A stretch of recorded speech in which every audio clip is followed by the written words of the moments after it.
that a 2-stroke diesel? That's 4-stroke. Well, that's a 4-stroke.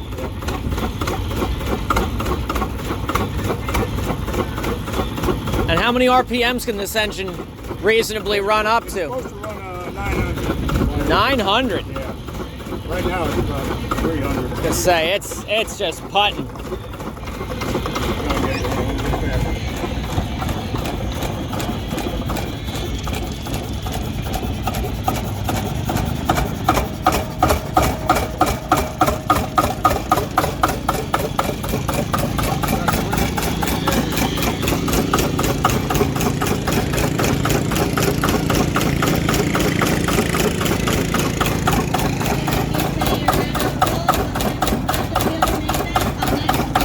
What's this bar back here actuating? That's the injection pump right here. Understood. And you want to try now put a light up in there. That's the rack on an injection pump. Wow. Yes, I can see that. Right. That's how Caterpillar and a lot of engines run that way. Wow. You hear my voice, the rack. So you're literally just pushing on Yeah, that? I'm overriding the governor right now. Now she's back on governor. As soon as I push on this, it'll lift it.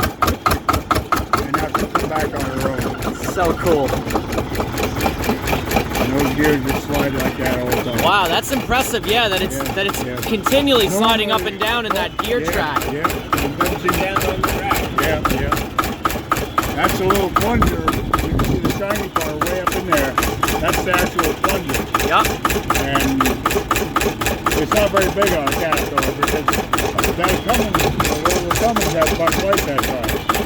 But they can put out 1,000 horsepower. These things can't put out. You say, how many horsepower is this? This is about 25. 25. If it was a D8 Cat, it'd be about 120 horse. Wow.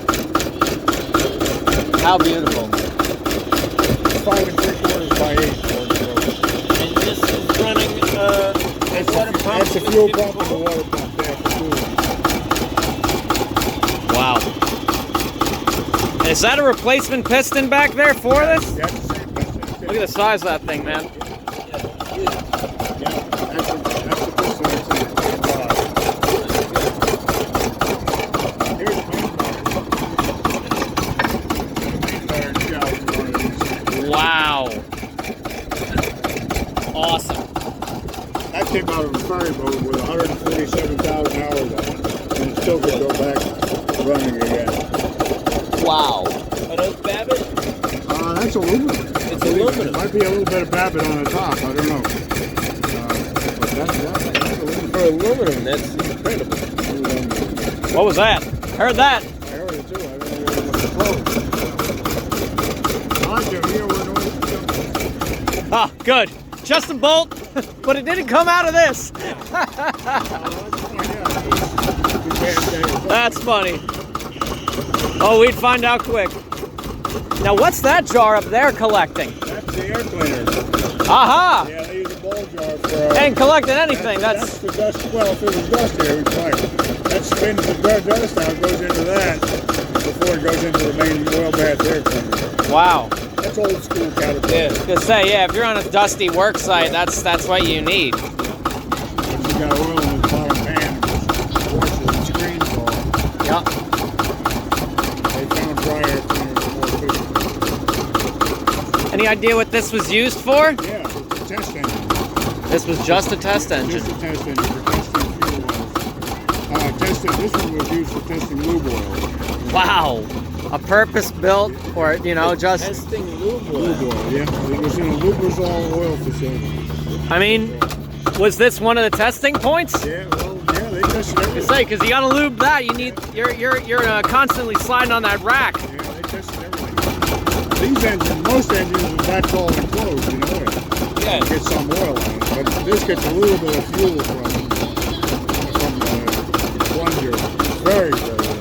You're suggesting this is normally enclosed? Yeah, I can show you on a Caterpillar diesel what's bigger than that belt. To say, so did you guys cut this out? No, that was done at the factory. That is so cool. It's easy to adjust the lift on the pump. That's the timing right there. You can adjust that timing by screwing in. I had to adjust. That's amazing. That timing was. That's amazing.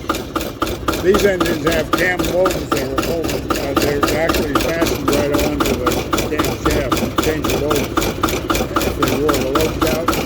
Wow. I can't imagine that happening. Wow. They were built to rebuild. Wow, man. And rebuild easily. Awesome. Beautiful, beautiful. Thing runs like a top.